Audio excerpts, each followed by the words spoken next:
જેના પાપે સુરત લોકસભા ક્ષેત્રમાં મતદાન ન થયું અને બેઠક બિનહરીફ થઈ એ નિલેશ કુંભાણી મીડિયા સમક્ષ પ્રગટ થયો।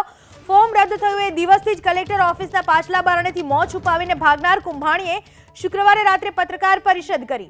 ફોર્મ કેમ રદ થયું, ટેકેદારોની સહીનું સત્ય શું હતું, એ તમામ મુદ્દાઓથી છુપાઈને ફરતો અને સુરતના મતદાતાઓ સાથે દ્રોહ કરનાર કુંભાણીના બોલ બચન હજુ પણ અટક્યા નથી।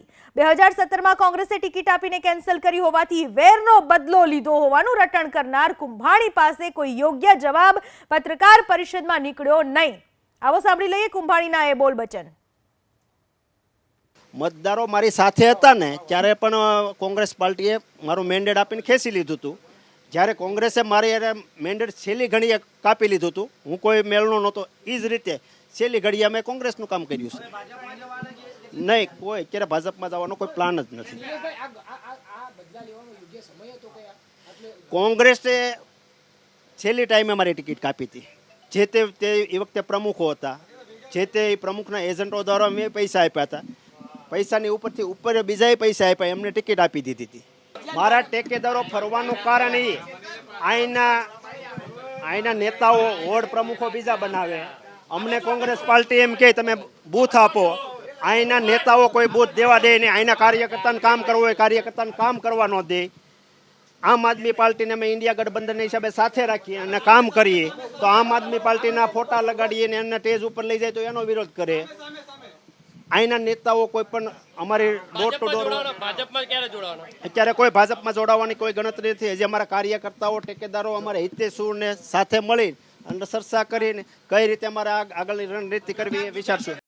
તો કોંગ્રેસના પ્રતાપ દુધાતની ધમકીનો કુંભાણીએ આપ્યો જવાબ। કુંભાણીએ જણાવ્યું કે હું સુરતમાં જ છું, જેને આવવું હોય એ આવી જાય, અથવા તો પ્રતાપભાઈ જ્યાં કહેશે ત્યાં હું જવા માટે તૈયાર છું।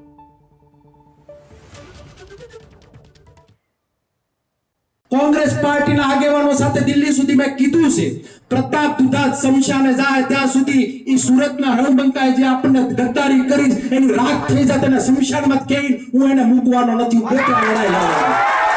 આ એટલે કહું છું કે એને પીઠમાં ખંજર પ્રજાને માર્યું, કોંગ્રેસ પાર્ટીને નુકસાન કર્યું છે, સાથે સાથે પ્રજાને માર્યું।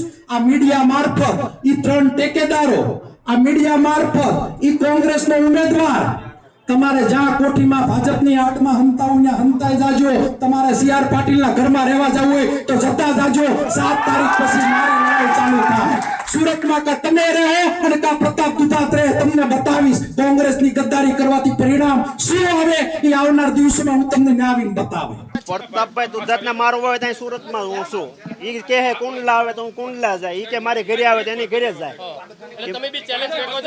એ કે અહીંયા હું જવા માટે